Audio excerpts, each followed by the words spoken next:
오늘 말씀해 주는 불평머리에서 감사모드로 함께 하려는 구사입니다. 언젠가 제가 말씀드렸죠. 노벨 문학상 수상자로 결정되었지만 수상을 거절했다는 것으로 유명한 프랑스의 철학자인 문학가인 이 장폴 사르트르가 인생을 이렇게 정의했다고 합니다. 언젠가 한 말씀드린 것 같아요. 인생은 B와 D 사이의 C다. Life is choice between birth and death.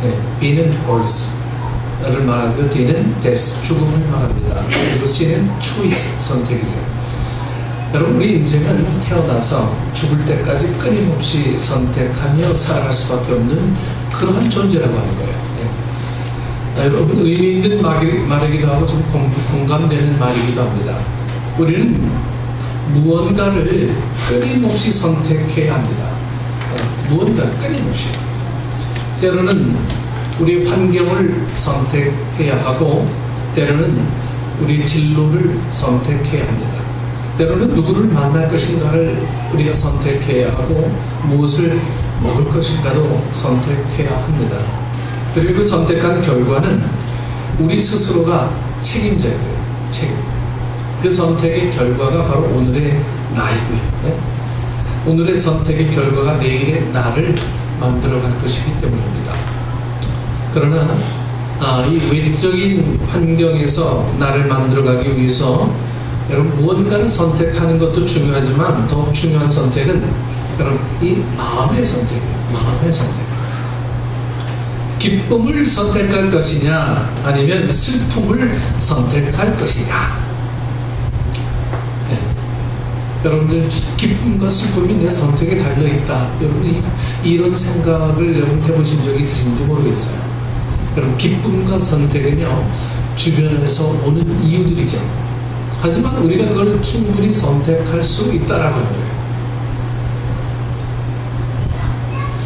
불평을 선택할 것이냐, 감사를 선택할 것이냐 하는 이 마음의 선택입니다. 우리는 마음의 선택은 내가 하는 것이 아니라고 생각하기 쉬워요. 이 마음의 선택은 마음 가는 대로, 이 머리에서 생각하고 내가 지시하는 게 아니라 머리 따로 마음 따로 이렇게 이해를 하기가 쉬워요. 머리는 그렇게 시켰는데 마음이 안 움직여. 여러분, 그렇게 생각하기 쉬워요.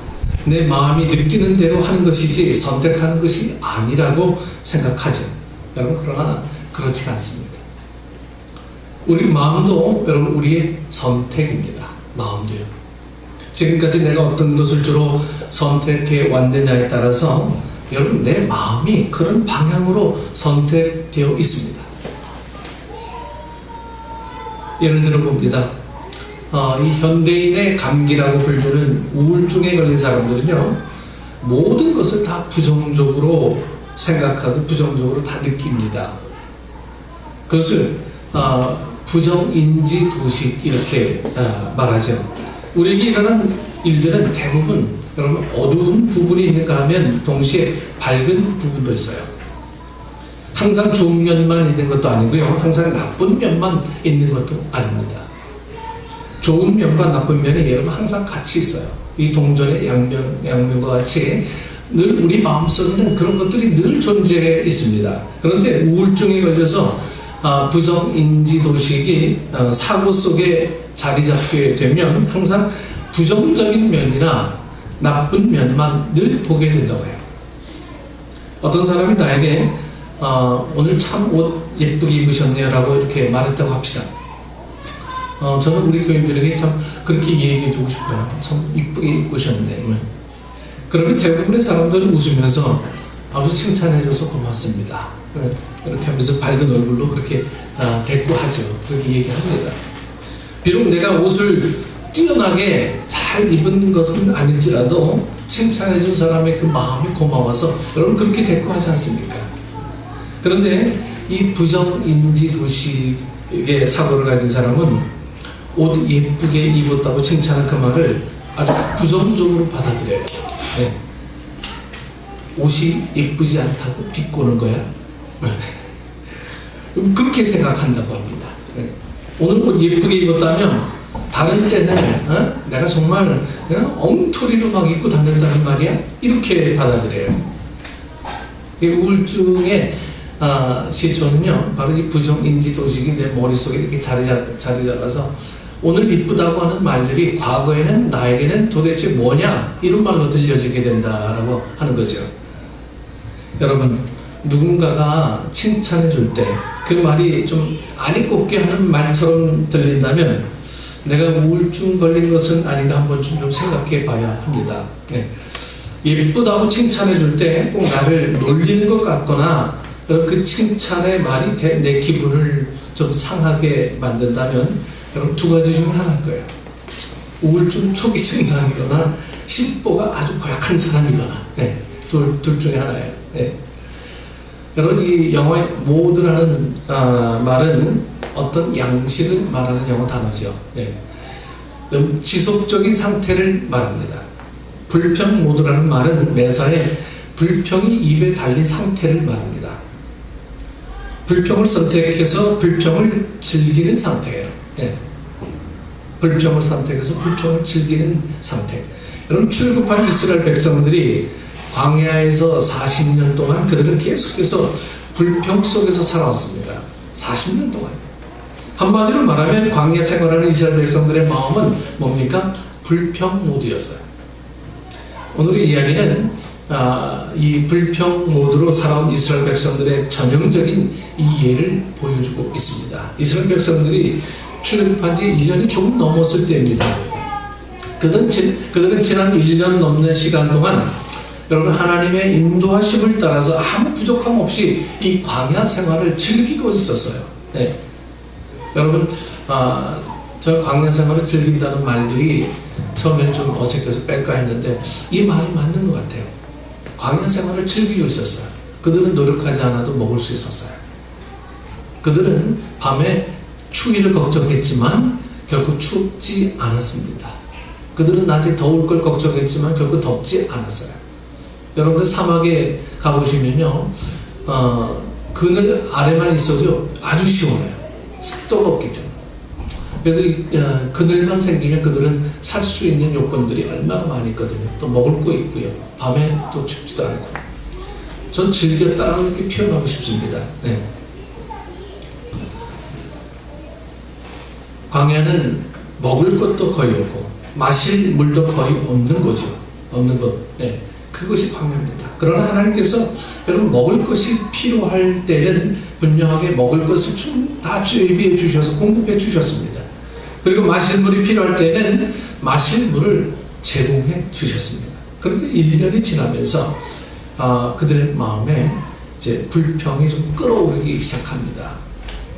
오늘 본문 바로 앞인 11장 1절에서 3절 말씀 보면 이스라엘 백성들이 하나님께서 들으시기에 악한 말로 불평합니다.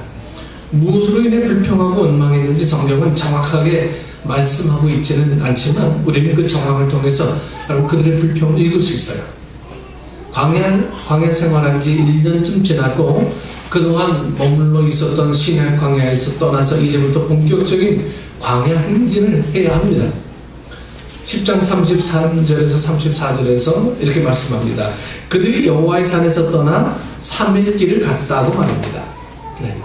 그리고 그 길이 비록 광야 길이긴 하지만 하나님께서 그들이 머물 수 있는 곳까지 인도하셨고 광야의 더위를 이길 수 있도록 낮에는 구름 기둥으로 그들을 덮어서 안전하게 보호해 주셨습니다. 물론 매일 아침 만나가 내려 먹을 것에도 걱정이 없었어요. 네. 좋은 집은 아닐지라도 그들이 먹을 수 있는 장막이 있었고요. 하나님께서는 그들에게 장막을 치고 먹을 수 있는 좋은 것을 전부 마련해 주셨습니다. 그리고 신명기 8장 4절의 말씀에 따르면 그들이 입고 있던 옷도 40년 광야 생활하는 동안에 헤어지거나 낡아지지 않았다. 성경은 이렇게 기록하고 있어요. 40년 동안. 또 아무리 걸어 다녀도요 그들의 발이 부르트거나 아파서 걷지 못하는 일도 없었다. 이렇게 기록하고 있어요. 네. 우리가 흔히 이야기하는 것처럼 사람이 살아가면서 가장 필요한 것 세 가지가 이 의식주의 문제 아닙니까? 이게 다 해결됐어요. 네. 기본적인 이 세 가지가 다 해결이 되어 있습니다. 또 건강하게 광야 생활할 수 있도록 하나님께서 이런 모든 것을 책임져 주셨습니다. 그런데 본격적으로 광야 생활을 시작하는 이스라엘 백성들의 마음에는 이제부터 막 이 두려움이 생기기 시작합니다. 두려움. 네. 의식주가 해결되고 나니까 이제는 뭔가 다른 욕구들이 우리 속에서 막 생겨나는 거예요. 근데 제일 먼저 생겨나는 것 중에 하나는 이 두려움이었어요. 두려움. 광야 생활에 대한 두려움입니다. 물론 그 두려움은 하나님을 전적으로 신뢰하지 못하는 데서 오는 그러한 두려움이었어요. 모든 필요한 것을 하나님께서 다 알아서 채워주시는데 괜히 그들의 마음이 좀 불안해졌어요. 걱정하지 않아도 되는 것들로 인해서 걱정하고 두려워할 필요가 없는 전혀 없는 일을 앞에 놓고 이제 막 두려워하기 시작했습니다. 먹을 것 걱정할 필요가 있습니까? 마실 물 걱정할 필요가 있습니까? 아무것도 걱정하거나 두려워할 것이 없어요. 그런데 그들은 걱정이 되었습니다. 두려웠어요. 홍해를 건너게 하시는 하나님의 기적적인 은혜를 1년 전에 체험했음에도 불구하고 1년이 지난 지금 이 시점에 와서 이제는 광야 생활 또 계속 하려니 이들의 마음에 막 두려움이 막 생기기 시작합니다. 좀 편안하게 좋아요. 편안하게 좋아요. 이런 마음들이 이제 막 쌓이기 시작합니다. 그래서 하나님께 원망과 불평의 말을 막 토해냈던 거죠. 이건 비단 이스라엘 백성들만의 모습은 아닐 겁니다. 우리도 너무 자주 걱정하지 말아야 할 것을 좀 걱정합니다. 두려워할 필요가 없는 것 때문에 우리는 늘 두려워합니다. 우리 주님께서는 무엇을 먹을까, 무엇을 입을까, 무엇을 마실까 걱정하지 말라 이렇게 말씀하셨어요. 왜 그렇습니까? 그런 것들은 하나님께서 다 알아서 채워주실 것이기 때문입니다. 여러분들, 이것은 우리가 말씀으로 받아들이지만 말씀으로만 받아들이고 생활 속에서 적용되지 않는 부분들이 우리를 괴롭게 만드는 거예요. 신앙을 괴롭게 만드는 거예요. 여러분, 하나님께서 전적으로 책임져 주시는데 여러분들이 걱정할 이유가 뭐가 있겠냐 하는 이 말에 동의하지만 그 말에 선뜻 나서서 따라갈 사람들이 얼마나 되겠습니까? 참 힘든 일이죠. 네. 하나님 걱정하지 말라고 했는데 근데 현실 보면 걱정 안 하고 살 수가 있겠어요? 오늘 똑같은 마음들이 이스라엘 백성들에게도 있었어. 우리가 똑같은 마음들. 내가 일하지 않으면, 네? 우리 집 월세는 누가 내며, 네? 대출금은 누가 내며, 하나님 안 갚아주시는데, 네? 밥은 어떻게 먹으며, 겨울에 이 따뜻하게 어떻게 잘 수 있으며. 여러분, 이런 현실적인 이유들이 하나님의 인도하심과 비교해 봤을 때 결국 작은 문제가 아니었다라고 하는 거예요. 그 문제는 오늘 우리의 문제이기도 하고 이스라엘 백성들이 출애굽한 지 1년이 지난 그 시점의 문제와 동일합니다. 우리가 그들을 볼 때 미련하다 이렇게 이야기하지만 결국 우리도 똑같은 선택을 할 수밖에 없는 것 아니냐는 거죠. 네. 여러분, 씨앗을 심지도 않고 거두지도 않는 공중의 새들도 하나님께서 먹이시고 뭔가 입을 것을 마련하기 위해서 수고도 하지 않고 길쌈도 하지 않는 들의 백합화도 하나님께서 아름다운 것들로 입히시는데 하물며 자녀인 우리를 내버려 두시겠냐 이 말이에요. 그런데 우리는 여전히 무엇을 먹을까, 무엇을 마실까, 무엇을 입을까 늘 걱정합니다. 먹여주신다는 하나님의 약속을 신뢰하지 못하기 때문입니다. 입혀주신다고 약속하신 하나님의 신실하심을 의심하기 때문이죠. 이스라엘 백성들의 불평은 비단 여기에서 끝나지 않았어요. 오늘 본문에서는 또 다른 종류의 불평을 하고 있습니다. 하나님, 좀 고기가 씹고 싶어요. 고기가 좀 먹고 싶습니다. 고기가 없다는 불평이에요. 하나님께서 이스라엘 백성들에게 매일같이 만나를 내려주셨습니다. 출애굽기 16장에 보면 이스라엘 백성들은 이 신광야에서부터 먹기 시작했습니다. 그들이 출애굽한 지 한 달 정도 지났을 때입니다. 애굽 땅에서 탈출해 나올 때 가져왔던 음식을 다 먹고 이제 먹을 게 없어지자 그들은 하나님께 막 불평을 드러냅니다. 하나님, 도대체 우리를 왜 여기까지 끌고 와서 이 굶어 죽게 만드십니까? 먹을 것이 없다고 막 불평하죠. 그때 하나님께서 그들에게 내려주셨습니다. 만나를 그들에게 내려주셨습니다. 여러분, 이스라엘 백성이기 때문에 불평합니까? 결국 그렇잖아요. 우리는 아마 하나님 원망하고 뒤돌아서서 다시는 하나님 믿지 않겠습니다라고 이야기할지도 몰라요. 우리는. 그 만나를 처음 먹을 때는 여러분 얼마나 좋았는지 몰라요. 만나가 굉장히 좀 먹어보진 않았지만 맛있다고 성경은 기록하고 있어요. 성경은 이렇게 기록합니다. 맛은 꿀 섞은 과자 같더라. 꿀 섞은 과자 같더라. 요즘 우리나라에 꿀 섞은 과자가 뭐가 있죠? 꿀꽈배기. 꿀꽈배기 같은 맛이 바로 이 만나 같은 건가 봐요. 네? 꿀꽈배기 같은 거예요. 네. 꿀은 가장 맛있는 음식을 상징하는 그런 단어죠. 다른 어떤 음식과 비교해도 최고로 맛있는 것이었다는 말이죠. 그리고 만나는 여러 방법으로 이 요리를 해서 먹을 수가 있어요. 본문 8절에서 이렇게 말씀합니다. 백성이 두루 다리며 그것을 거두어 맷돌에 갈기도 하며 절구에 찢기도 하고 가마에 삶기도 하였다. 그런 재미있는 표현은 그 다음입니다. 그렇게 하여 과자를 만들었는데 그 맛이 기름 섞은 과자맛 같았더라. 기름 섞은 과자맛 같았더라. 꿀꽈배기. 진짜 꿀꽈배기. 만나를 처음 먹을 때는 그냥 먹어도 꿀 섞은 과자 같았습니다. 그런데 1년쯤 먹으면서 만나를 요리하는 다양한 방법을 만들어냈습니다. 맷돌에 막 갈아서 이렇게 먹기도 하고요. 절구에 막 찧어서 과자를 만들기도 하고 가마에 삶아서 먹어보기도 했어요. 그런데 예전에 먹던 그 맛이 나오지 않았던 거예요. 처음 먹을 때는 막 꿀맛 같았는데 이 방법, 저 방법, 이 방법, 저 방법 한 번 했는데 그 맛이 안 나오는 거예요. 다양한 방법으로 요리를 해서 먹었다면 더 맛있어야 하는데 예전 맛이 아니었어요. 저도 우리 어머니가 해준 닭 간장 두루치기 해야 될 간장 조림인가요? 닭 조림을 언제는 그게 먹고 싶어서 한번 해봤어요. 도대체 엄마는 어떻게 만들었길래 그렇게 쫄깃쫄깃하게 맛있게 맛깔나게 맛있게 했는지 앞만 보고도 안 되는 거예요. 고민해서 생각해보니까요, 내가 미처 생각하지 못한 게 있었어요. 내 입맛이 달라졌는데 그동안 맛있는 걸, 그보다 더 맛있는 걸 수없이 많이 먹어봤는데 여러분, 이 만나를 먹은 이 백성들도요, 이제는 수없이 이렇게 많이 먹어보니까 이제는 그런 예전 맛을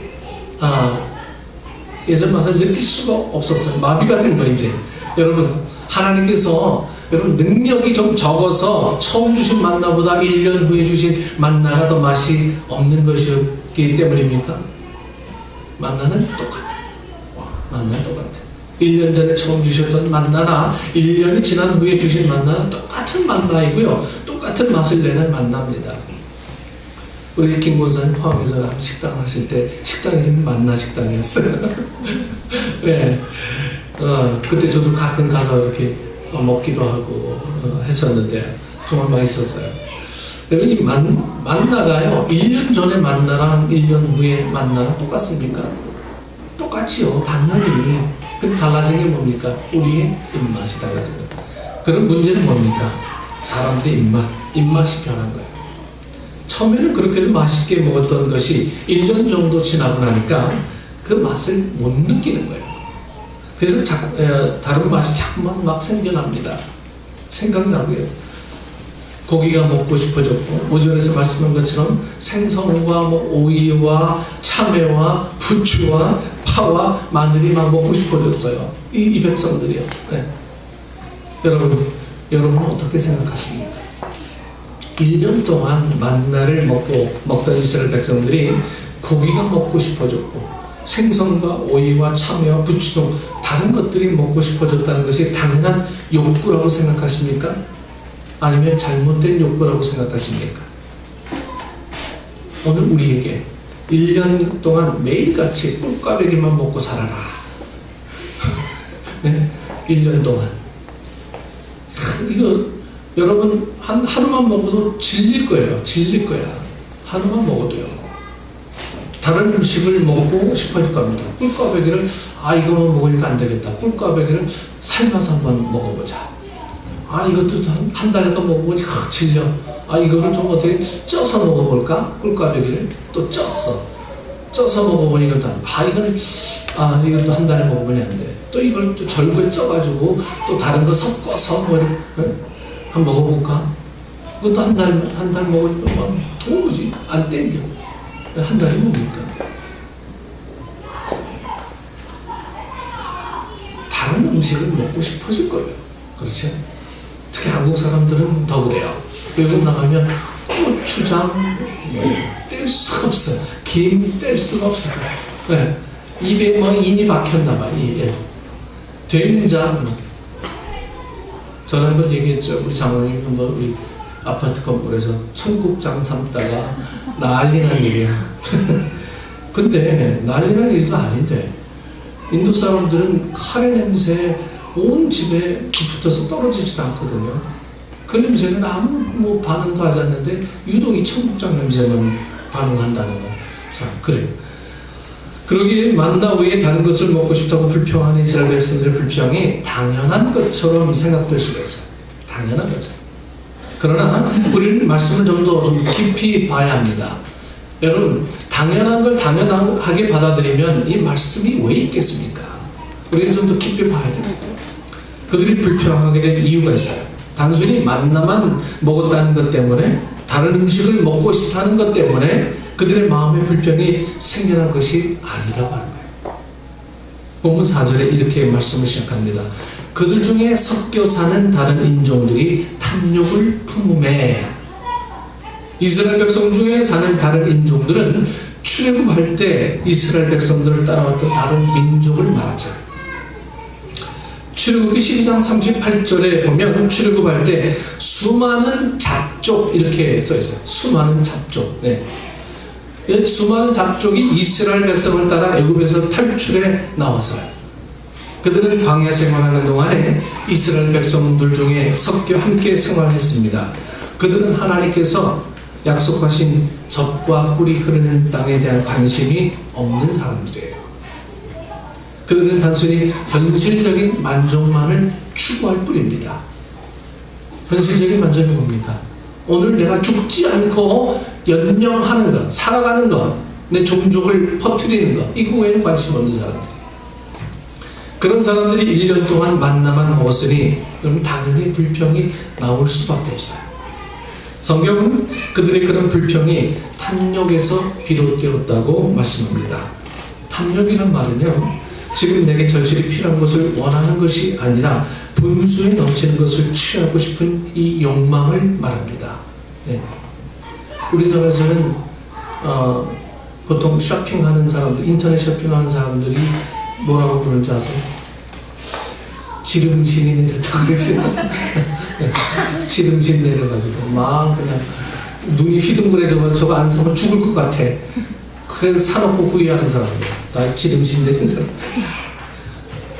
지금 그들에게는요, 만나만 있어도 족합니다. 만나만 있어도. 그래서 기력이 쇠해지거나 영양 공급이 안 되어서 건강에 문제가 생기는 게 아니에요. 하나님께서 어련히 잘 알아서 필요한 것을 주셨겠습니까? 예? 만나만 먹어도요, 예?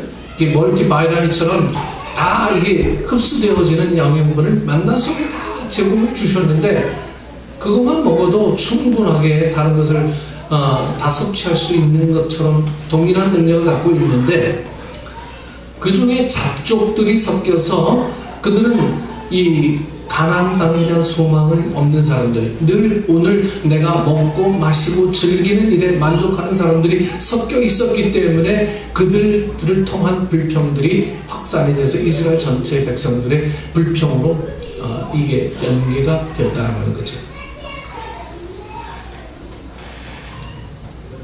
그들의 마음에 욕구가 생겼고 탐욕이 생겼다. 여러분 성경을 볼 때 좀 그렇게 좀 보실 줄 알아야 됩니다. 그래서 그들이 입에서 막 불평이 막 나오자 그 말을 들은 이스라엘 백성들이 입에서도 막 불평이 막 나온 거예요. 지난 1년 동안 만나를 먹으면서도 불평이 없었어요. 네?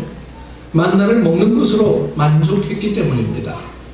먹을 것을 구하기 힘든 광야에서 이 만나를 먹을 수 있다는 것만으로도 감지덕지입니다. 감지덕지. 그런데 불평한 말을 들으니까 그 불평이 타당한 이유처럼 막 생각이 되는 거예요. 네. 날마다 풀떼기만 먹고 살다 보니까 고기가 먹고 싶어져. 너무 당연한 거 아닙니까? 근데 만나는요, 우리가 생각하는 그런 우리의 밥처럼, 된장처럼, 고추장처럼 그런 성분이 아닌 거예요. 그것만 먹어도 만족할 수 있을 만큼 그들에게 흡족한 모든 것들을 다 제공하는 게 만나였어요. 근데 그들의 목적 없는 사람들의 그 불평이 막 확산된 거예요. 여러분, 우리의 마음에 생겨나는 불평의 대부분은 뭡니까? 탐욕에서 기인하는 거예요. 탐욕. 주어진 것에 만족하고 감사하는 사람에게는 결코 불평이 생겨나지 않습니다. 주어진 것에 만족한 사람 불평이 생겨나잖아요. 민준이가 한번 우리 집에 왔어요. 목사님 지금 왜 이렇게 작아요? 야 이 자식아, 인구 비례로 생각해보면 내가 너희들보다 훨씬 더 넓게 살아. 그래서 너희 집 인구 비례로 살면은 8평도 안 되지. 난 11평이야. 네, 여러분 생각하기 나름입니다. 생각하기 나름이고요. 주어진 것에 만족할 수 있는 그 마음을 갖는 것은 바로 이 감사에서부터 비롯된 거예요. 감사에서부터. 근데 우리가 감사를 잃어버린 건 우리 마음속에 뭡니까? 탐욕이 생겨나는 거예요. 탐욕이요. 이것보다 좀 더 좋은 것을 즐기자 하는 이 탐욕.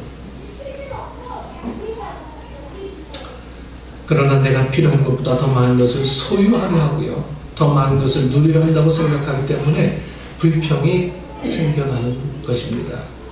그리고 광야 생활 내내 이스라엘 백성들의 마음은 불평 모드였습니다. 불평 모드. 언제든지 불평할 준비가 되어 있는 사람들이었습니다. 그런 마음에 주변 사람들로 인해서 탐욕이 자극을 막 받게 되니까 어김없이 또다시 불평을 토해내게 됩니다. 그들은 본문 바로 앞인 이 다베라에서 불평으로 인해서 하나님의 진노를 경험하게 되죠. 그들은 이제 자중할 줄 알아야 됩니다. 그런데 그들의 마음이 불평 모드로 되어 있기 때문에 불평거리로 인해서 조금만 자극을 줘도 금세 또다시 불평이 터져 나온 거예요.